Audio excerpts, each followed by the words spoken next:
बात करें, बहुत खुशी की बात है कि आवागमन को दृष्टिगत रखते हुए खासकर सीधी से रीवा और रीवा से सीधी आते समय पहाड़ चढ़ के उतरना जाना एक बड़ा समस्या हम सबके साथ था यात्रा के दौरान। लेकिन आपको पता होगा जब UPU 2 थी और सड़क परिवहन मंत्री कमलनाथ जी थे, उस टाइम पे रीवा से सीधी और सीधी से सिगरौली रोड मंजूर हुई थी और टनल भी उसी टाइम पे स्वीकृत हुई थी। लेकिन दुर्भाग्यवश राजनीतिक शिकार यह रोड हो गई रीवा सीधी कि 4 लेन से 2 लेन हो गई और सीधी से सिगरौली की रोड आज तक बन नहीं पा रही है। जबकि सीधी से सिगरौली की रोड 2003-04 के आसपास से टेंडर हुए और कई कंपनियां ब्लैक लिस्ट होके और काम छोड़ के चली गई। ये एक बड़ा चिंता का विषय है। टनल का उद्घाटन हो रहा, केंद्रीय मंत्री जी आ रहे हैं, नितिन गडकरी जी, हम उनका स्वागत करते हैं। लेकिन हम क्षेत्र की विभिन्न समस्याओं को लेकर कल कलेक्टर महोदय से मिलने कांग्रेस का प्रतिनिधिमंडल गया था।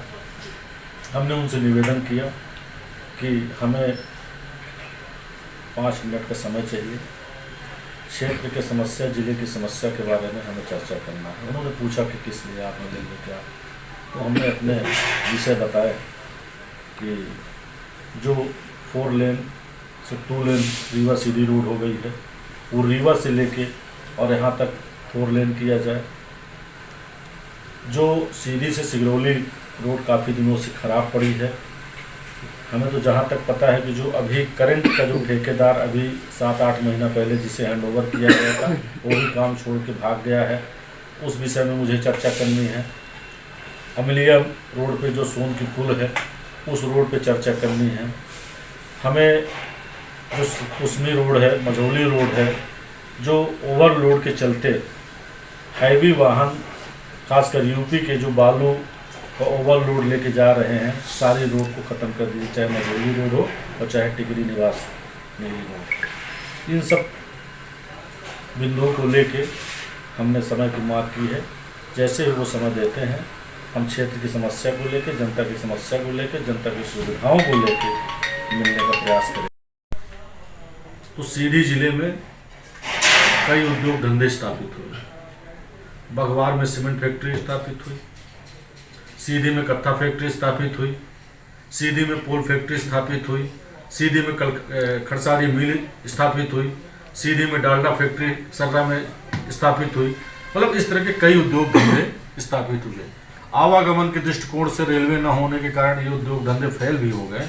इसी तरह कई कार्यालय यहाँ पे खुले और लगभग आज के डेट में 15 से 18 कार्यालय, जब से कांग्रेस 2003 में कांग्रेस की सरकार यहाँ से गई है प्रदेश से, और आज 2022 तक 17-18 कार्यालय यहाँ से बंद होके कोई सिगरौली चला गया और कोई रीवा चला गया। एक छोटा सा उदाहरण मैं आपको बताना चाहूँगा। Town country planning, town country planning में एक आम व्यक्ति का भी काम रोज पड़ता है, लेकिन सीधी में जो कार्यालय था अभी 3 साल पहले वो भी कार्यालय सिगरौली चला गया। जैसा कि आपने कहा, आपने जनता की बात की है, आपने जनता के हितों की बात की है। यह सरकार सिर्फ दावा करती है कि मैं जनता के लिए हूँ, जनता मेरी भगवान है, मैं उसका पुजारी हूँ, प्रदेश मेरा मंदिर है। ये सिर्फ कहने की बातें हैं। ये सिलसिला चालू हुआ है मानिक सिंह जी के उपचुनाव से। जब मुख्यमंत्री जी ने यहाँ 52 सभाएं की और सीधी की जनता ने उनकी 52 सभाओं को नकार दिया और मानिक सिंह को सीधी का लोकसभा का उपचुनाव जिताया। उसी दिन से पता नहीं क्यों मध्य प्रदेश के मुख्यमंत्री शिवराज सिंह जी ने कसम खा ली है कि सीधी में कोई विकास नहीं करेंगे, और आज तक वो कसम खा के रखे हैं। ये मुंह से वो नहीं बोलते, लेकिन उनके कार्यप्रणाली से ये दिखता है। यह हम उनके ऊपर आरोप लगा रहे हैं। विपक्ष में मजबूत कांग्रेस है, लेकिन अपनी भूमिका का निर्वहन आप भी नहीं कर पा रहे हैं। प्रशासन आपको समय नहीं दे पा रहा है मिलने का। फिर कैसे तमाम जो जनता के मुद्दे हैं वो कैसे उठाएंगे, कैसे अपनी आवाज़ बुलंद करेंगे? लोकतंत्र में जो व्यवस्था है, उस व्यवस्था के तहत हम विपक्ष में बैठे हैं और हम उस व्यवस्था के तहत आगे बढ़ रहे हैं।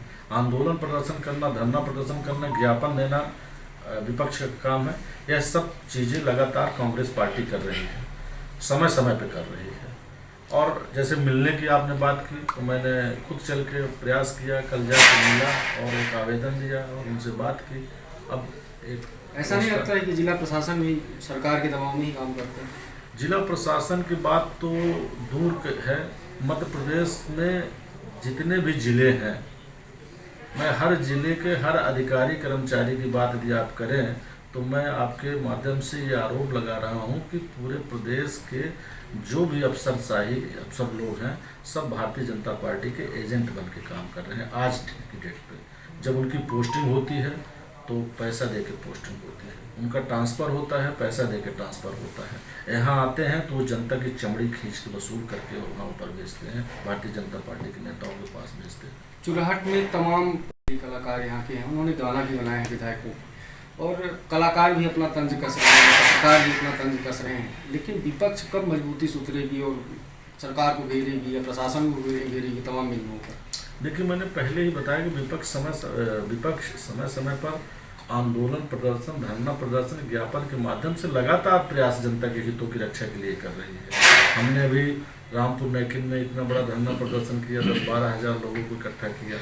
हमने सीधी में धरना प्रदर्शन किया। हमने NH 39 को लेके लगभग 10-12 बार पिछले 20 साल में 10-12 बार धरना देके हम लोगों ने बैठा, कांग्रेस के लोगों ने बैठा। उस समय तो हम अध्यक्ष नहीं थे, दूसरे अध्यक्ष थे, लेकिन सब लोगों ने प्रयास किया, लेकिन कुछ नहीं हुआ। अभी हाल की बात मैं बता रहा हूँ, पिछले 1 साल पहले हमारे सिगरौली यूथ कांग्रेस के अध्यक्ष प्रवीण सिंह जी ने वहाँ से पैदल यात्रा निकाल के सीधी तक आई थी और इस बात की सड़क का विरोध किया था, लेकिन इस सरकार में कोई सुनने वाला नहीं।